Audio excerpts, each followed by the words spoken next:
जय श्री राम। जय जय जय। कहा जाता है कि भारत पर्वों का देश है। यहाँ की दिनचर्या में ही पर्व त्यौहार बसे हुए हैं। ऐसा ही एक पर्व नवरात्रि को मनाया जाता है, वो है रामनवमी। रामनवमी का पर्व हमारे देश में बहुत ही हर्षोल्लास के साथ मनाया जाता है।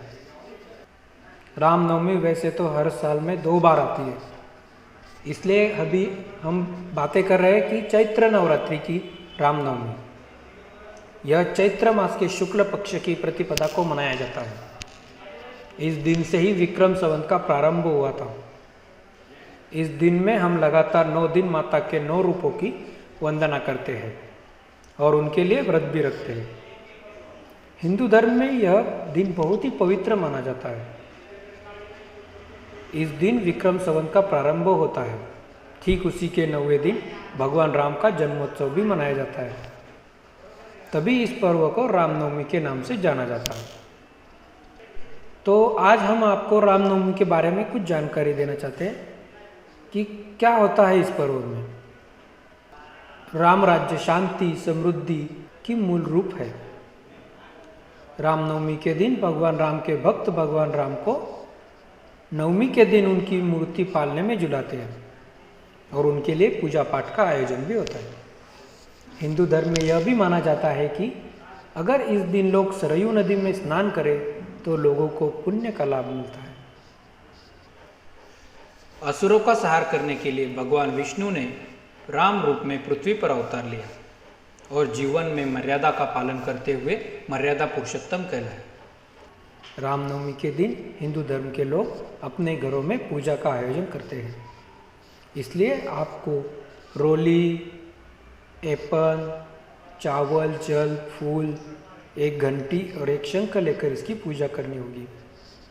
इसके लिए पूजा वाले घरों में कोई स्त्री घर के सभी लोगों को रोली का टीका लगाती है। देवताओं पर जल रोली चढ़ाया जाता है और भोग लगाया जाता है। इसके बाद मूर्तियों पर चावल भी चढ़ाए जाते हैं और आरती की जाती है और आरती करने के पश्चात सभी लोगों पर गंगा जल छिड़का जाता है। कलयुग में न तो योग, न यज्ञ और न ही ज्ञान का महत्व है। एकमात्र राम की गुणगान ही जीवों का उद्धार है। संतों का कहना है कि प्रभु श्री राम की भक्ति में कपट, दिखावा नहीं, आंतरिक भक्ति ही आवश्यक है।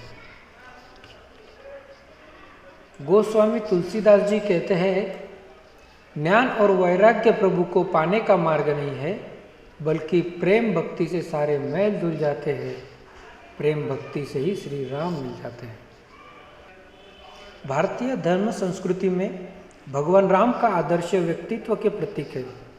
राम के आदर्श लक्ष्मण रेखा की उसकी मर्यादा के सामने समान है। राम के आदर्श लक्ष्मण रेखा की उस मर्यादा के समान है जो लांगी तो अनर्थ ही अनर्थ है और सीमा की मर्यादा में रहे तो खुशहाल है और समृद्ध है। अतीत का हो या वर्तमान का हो, जनमानस में राम जी के आदर्शों को खूब समझा परखा है, लेकिन भगवान राम की प्रासंगिकता को संक्रमित करने का काम भी किया है। राम जी का पूरा जीवन आदर्शों संघर्षों से भरा पड़ा है। उसे अगर सामान्य जन अपना ले तो उसका जीवन स्वर्ग बन जाएगा। आज भी मर्यादा पुरुषोत्तम राम का जन्मोत्सव तो धूमधाम से मनाया जाता है, पर उनके आदर्शों को जीवन में नहीं उतारा जाता। अयोध्या के राजकुमार होते हुए भी भगवान राम अपने पिता के वचनों को पूरा करने के लिए संपूर्ण वैभव त्याग कर 14 वर्ष के लिए वन चले गए। और आज देखें तो वैभव की लालसा में ही पुत्र अपने पिता माता को काल बन रहे हैं।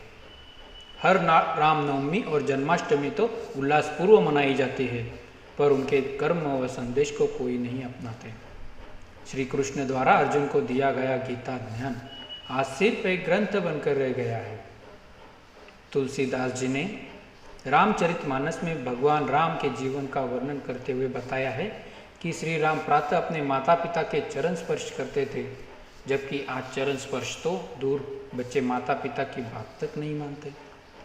परिस्थिति यह है कि महापुरुषों के आदर्श सिर्फ टीवी धारावाहिकों में और किताबों तक सिमट कर रह गए हैं। नेताओं ने भी सत्ता हासिल करने के लिए श्री राम नाम का सहारा लेकर धर्म की आड़ में वोट बटोरे हैं, पर राम के गुणों का अपनाया नहीं। यदि राम ही सही मायने में आराधना करनी है और राम राज्य की स्थापित करना है तो जय श्री राम के उच्चारण से पहला उनको आदर्शों को, विचारों को आत्मसात किया जाना चाहिए। तभी रामनवमी मनाने का संकल्प हमारे लिए सही साबित होगा।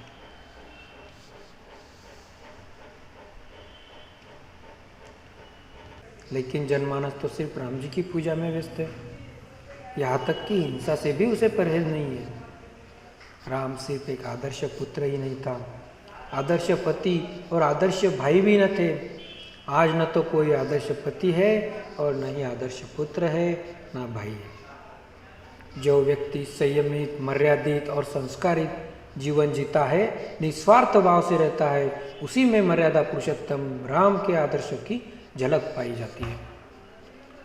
वर्तमान युग में प्रतिनिधि जनसेवा की बजाय स्वयं सेवा में ज़्यादा विश्वास रखते हैं, जबकि भगवान राम ने खुद मर्यादा का पालन करते हुए स्वयं को तकलीफ और दुख देते हुए प्रजा को सुखी रखा है, क्योंकि उनके लिए जनसेवा ही सर्वोपरि थी।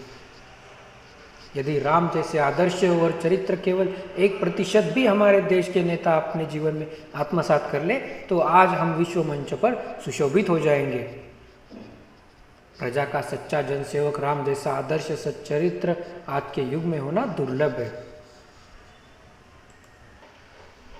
जिनके सुंदर नाम को हृदय में बसा लेने मात्र से पूरे काम होते हैं, जिनके समान कोई दूजा नाम नहीं है, जिनके स्मरण मात्र से सारे संकट मिट जाते हैं, ऐसे प्रभु श्री राम को मैं कोटि कोटि प्रणाम करता हूँ।